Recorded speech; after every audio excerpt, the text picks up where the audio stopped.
Hi everyone, welcome back my channel. ಇವತ್ತಿನ recipe ಬಂದುಬಿಟ್ಟು ಅಲಸಂದೆ ಕಾಳು ಸೊಪ್ಪು ಸಾಂಬಾರು ಹೇಗೆ ಮಾಡೋದು ಅಂತ ನೋಡೋಣ.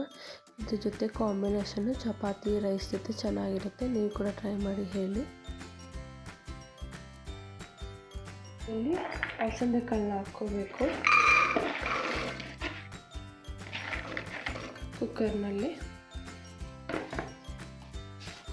ಇದರಲ್ಲೇ ವಾಶ್ ಮಾಡ್ಕೊಂಡು ಕಟ್ ಮಾಡ್ಕೊಂಡಿರೋ ಸೊಪ್ಪನ್ನ ಹಾಕ್ಕೋಬೇಕು. ಸಣ್ಣಗೆ ಕಟ್ ಮಾಡ್ಕೊಂಡು ಹಾಕ್ಕೋಬೇಕು. ಇದರಲ್ಲೇ ಹಾಫ್ ಆನಿಯನ್ನು ಸಣ್ಣಗೆ ಕಟ್ ಮಾಡ್ಕೊಂಡು ಹಾಕ್ಕೋಬೇಕು. ಹಾಫ್ ಟೊಮೆಟೊ ಸಣ್ಣಗೆ ಕಟ್ ಮಾಡಿ ಹಾಕ್ಕೋಬೇಕು. ಇದರಲ್ಲೇ ಜಜ್ಜಿಟ್ಕೊಂಡಿರೋ ಗಾರ್ಲಿಕ್ ಹಾಕ್ಕೋಬೇಕು ಸ್ವಲ್ಪ. ಮತ್ತು ಒಂದು ಪೊಟ್ಯಾಟೊನ ಸಣ್ಣಗೆ ಕಟ್ ಮಾಡ್ಕೊಂಡು ಹಾಕ್ಕೋಬೇಕು.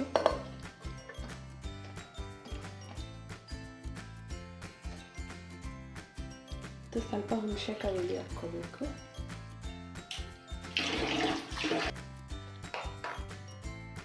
ರುಚಿಗೆ ತಕ್ಕಷ್ಟು ಸಾಲ್ಟ್, ಟರ್ಮರಿಕ್ ಪೌಡರ್ ಸ್ವಲ್ಪ, ಒಂದು ಗ್ಲಾಸ್ ನೀರು ಹಾಕ್ಕೋಬೇಕು. ಮಿಕ್ಸ್ ಮಾಡಿಕೊಂಡು ಲಿಡ್ ಕ್ಲೋಸ್ ಮಾಡಿಬಿಟ್ಟು 3 ವಿಸಿಲ್ ಕೂಗಿಸ್ಕೋಬೇಕು.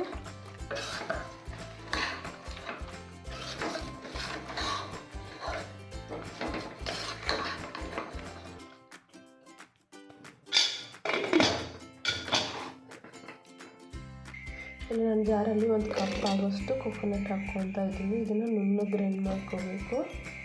ಇದರಲ್ಲೇ ನಾನು ಅರ್ಧ ಈರುಳ್ಳಿನ ಹಾಕ್ಕೊತಾ ಇದ್ದೀನಿ, ಅರ್ಧ ಟೊಮೆಟೊ ಹಾಕ್ಕೊತಾ ಇದ್ದೀನಿ, 1 ಸ್ಪೂನ್ನ ಸಾಂಬಾರು ಪೌಡರ್ ಹಾಕ್ಕೊತಾ ಇದ್ದೀನಿ. ಇದರಲ್ಲಿ ನೀರು ಹಾಕ್ಕೊಂಡು ನುಣ್ಣಗೆ ಗ್ರೈಂಡ್ ಮಾಡ್ಕೋಬೇಕು. ಇಲ್ಲಿ ಮಸಾಲೆ ರೆಡಿಯಾಗಿದೆ. ಗ್ಯಾಸ್ ರಿಲೀಸ್ ಮಾಡ್ಕೊಂಡು ಓಪನ್ ಮಾಡ್ಕೊಳ್ಳೋಣ.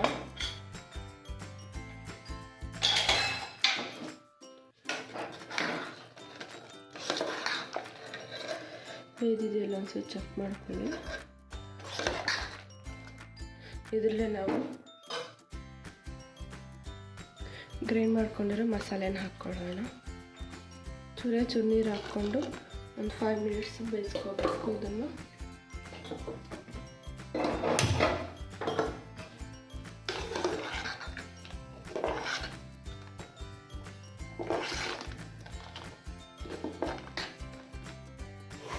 ಅಲ್ಲಿ ಬೇಯೋ ಅಷ್ಟರಲ್ಲಿ ಇಲ್ಲಿ ಒಗ್ಗರಣೆ ಹಾಕ್ಕೊಳ್ಳೋಣ.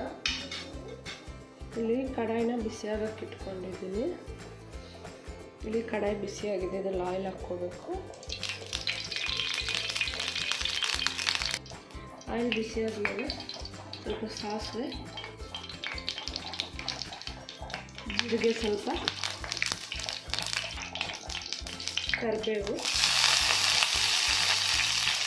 ಜಜ್ಜಿರೋ ಗಾರ್ಲಿಕ್, ಸ್ವಲ್ಪ ಆನಿಯನ್ನು,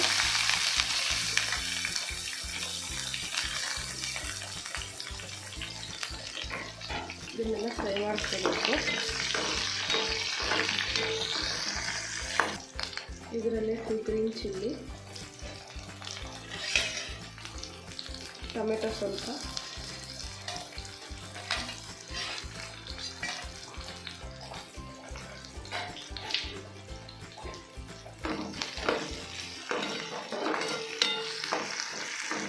ರೆಡ್ ಚಿಲ್ಲಿ 2, ಹಿಂಗೆ ಸ್ವಲ್ಪ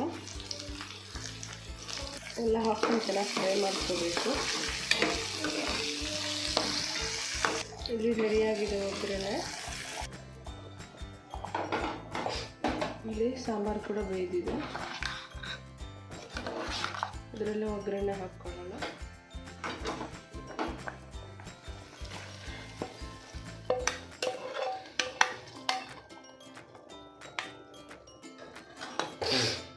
ಇದರಲ್ಲೇ ಸ್ವಲ್ಪ ಕೊರಿಯಾಂಡರ್ ಲೀವ್ಸ್ ಹಾಕ್ಕೋಬೇಕು.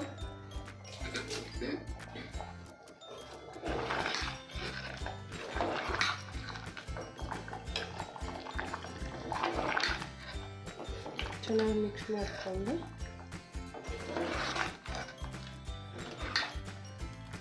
Stove off ಮಾಡ್ಕೊಂಡ್ಬಿಡಬೇಕು.